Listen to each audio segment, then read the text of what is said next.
Takže zdravím vás u tagu tag divné otázky. Tento tag je bohužiaľ bez kamery, lebo mám ako kameru, ale teraz ju nemám k dispozícii, lebo teraz vlastne nie som doma a potom už by som čas na ten tag nemal. Takže, tak vlastne otázky.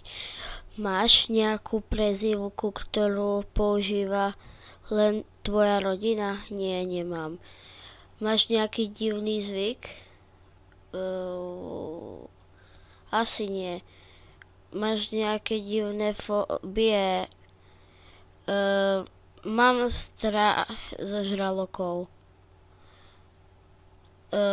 Akú pesničku si najradšej spievaš nahlas, keď si sám? Žiadnu, lebo ja nespievam. Aké podrobnosti ti najviac lezú na nervy?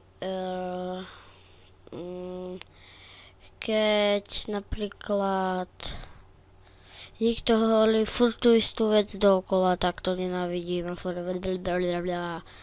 Tak. Čo robíš, keď si nervózny? Ležím. Spím. Jem čokoládu.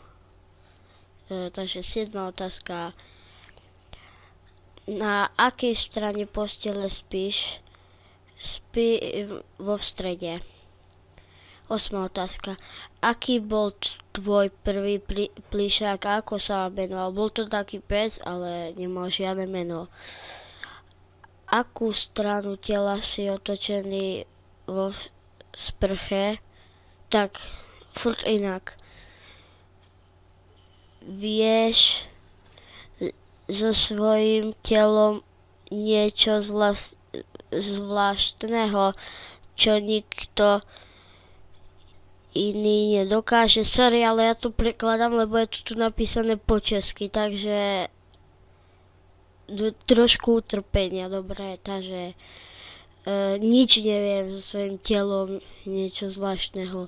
Takže, lebo tu je napísané, co jíš, když máš blbou náladu, nebo se cítiš nesví, no, takže nesví alebo nesvá. Takže tu je nesví alebo nesvá. No ale ja to prekladám, takže čo ješ, keď máš blbú náladu, alebo sa cítiš nesvoj. Asi tiež nič, lebo keď mám blbú náladu, tak som asi že nervózny, nie? Akú vetu alebo frázu neustále opakuješ?